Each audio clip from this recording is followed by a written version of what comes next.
అధ్యక్ష నేను మాట్లాడి 100 మందితో సమానం. ఒకటి ఓకే వాళ్ళ విషయం అధ్యక్ష. రెండోది ఇక ఈ కార్డు ఒక్క నిమిషం, ఈ కార్డు శాసనసభను ఇచ్చిందా లేదా సార్ అధ్యక్ష? నాకు నేను శాసనసభ్యున్నా కానా? తెలంగాణ శాసనసభల 6 ప్రజలు ఎన్నుకున్న ప్రజాప్రతినిధినా కానా? ఒకటి ప్రోటోకాల్ అధ్యక్ష. ఇదే లేనప్పుడు మాట్లాడటం ఎందుకు? శాసనసభ్యులమే కానప్పుడు మాట్లాడటం ఎందుకు? గౌరవనీయులు మీరందరంటే గౌరవం, మీరంటారంటే అభిమానం, మీరంటే అభిమానం, కానీ మీరు కూడా అభిమానం చూపించాలి కదా అధ్యక్ష. ఇప్పుడు మీరంటే గౌరవం అధ్యక్ష, మంత్రులంటే అభిమానం, మంత్రులంటే గౌరవం, సాటి శాసనసభ్యులంటే గౌరవం, కానీ వాళ్ళు మమ్మల్ని గౌరవించకపోతే మేమెట్లా గౌరవించాలి అధ్యక్ష?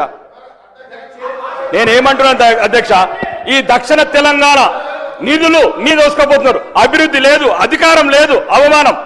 ఇంకెందుకు అధ్యక్ష మేము ఇక్కడ ఉండడం? ఏదో మీ ప్రజల జీతాలు తీసుకున్నందుకు అధ్యక్ష మేము.